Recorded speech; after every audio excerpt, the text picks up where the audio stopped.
Joining us right now, Wisconsin Republican Congressman Sean Duffy. Congressman, good to see you. Hey, good morning, Maria. Thanks for having me on. What do you think is most important for the people of Wisconsin? Do you believe that 6% are still undecided at this point, 5 days to go? No, I don't. So in Wisconsin, you look at the Marquette poll, that is the gold standard of polling in our state. But if you look at this poll, what happened, a couple days of polling took place before the Friday bombshell that came from the FBI last week, number one. But number two, they oversampled Democrats by 6 percentage points. So I do think Hillary's winning in Wisconsin, but not by 6 points. Maybe it's a 2 or 3 vote or percentage margin for her. But I think this state's going to be it's going to be tight. But I think what's really important in our state, as you look to the Senate, Ron Johnson is within 1 point of Russ Feingold. So many people across the country, out in Washington, D.C., they wrote off our Senate race. This is going to be a horse race, and especially if you look at how that poll was done, I think Ron Johnson is actually up a little bit.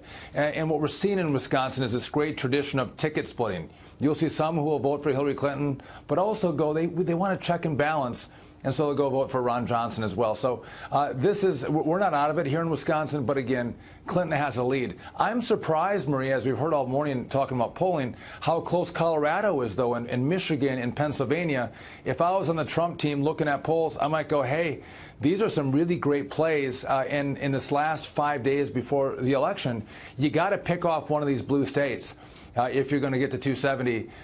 Wisconsin might be one of those states, but you got great opportunity in some traditionally blue states as well. Yeah. Sean, Congressman, it's Dagan McDowell. In terms of the polls tightening in the Johnson-Russ Feingold race, the Wall Street Journal actually wrote an entire article about that very thing. And do you think that Obamacare and the premium increases and the diminishing lack of choice in that is hurting Russ Feingold, because he was the final vote in the Senate that signed off on Obamacare? And is he getting hammered on that in Wisconsin? He's getting slaughtered. Listen, in Wisconsin, you're seeing 20 to 30% increases from last year to this year, just like you are across the country. Different parts of the state have different increases. But Russ Feingold was aggressive in his support for Obamacare, but he made the ultimate sin. He made the same promises on Obamacare that Barack Obama did. He said, if you like your health care plan, you can keep it. If you like your doctor, you can keep your doctor. And if you have a family of 4 on average, the cost of your insurance will go down by $2,500 a year. We all have seen that to be false. And in Wisconsin, we like people who are trustworthy. Whether we like the news or not, you got to level with us. People look at Russ Feingold lying to him. Ron Johnson is running great ads holding Russ to account for the vote in support of Obamacare. So this is playing hard here. Hey, Congressman, as you're starting to see some of the down-ballot races kind of lean Republican, is there any way that you could see that over the next 5 days coming up to help Donald Trump? So people saying, you know, I like this Republican senator, so therefore I'm going to vote Republican in the main race also? It can, but I think you see a difference in the minds of the voter. They see Donald Trump as one entity.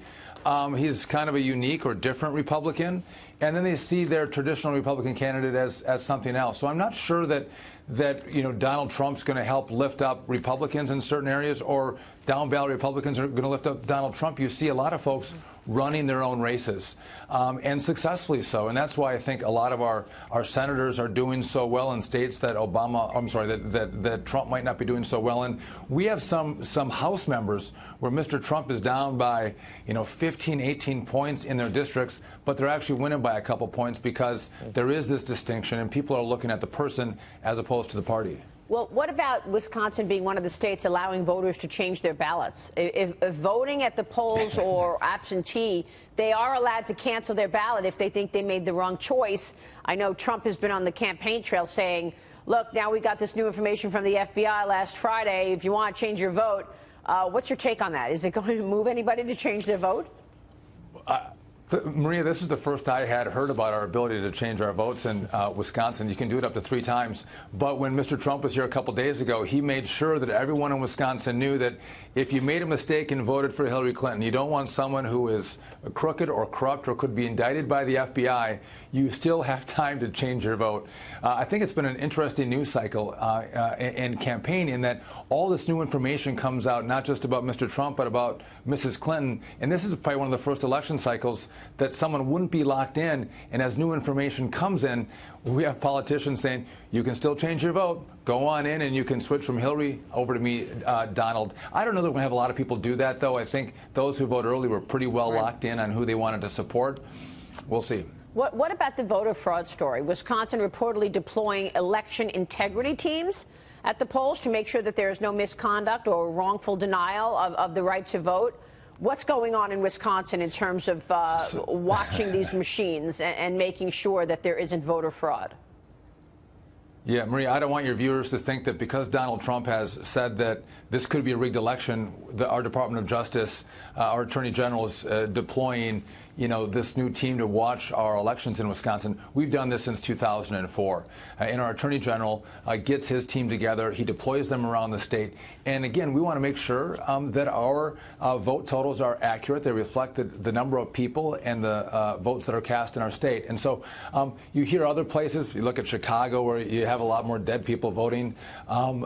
In Wisconsin, we want to make sure that this is accurate and true. And so since 2004, our Department of Justice goes out and makes sure that the voting system is running correctly. So not a really big story. I'm happy we do that here. And I think more states should take this very seriously and make sure they have public officials, whether they're attorneys or high-level law enforcement officers, on the ground just watching to make sure there's no funny business, there's no shenanigans as Americans go to the ballot box and pick the next president. I think there's just a consensus that it doesn't really matter with all of this email stuff, which I kind of agree with because people have made up their mind. They already know she's so shady, but I really can't believe people don't care. It really makes me sad. Listen, I think they do care. I think the drip, drip, drip of not just WikiLeaks, but the new information that there may be an indictment with the Clinton Foundation that's come from the FBI. Right. I don't think Americans want to move forward. They want to focus on the economy and their jobs. They want to focus on ISIS. We don't want to have another, 4 years of Clinton scandals where there's lawsuits and indictments and past bad acts that come into play. We want to clear the slate, look forward, and start to focus on policy that's going to grow the economy.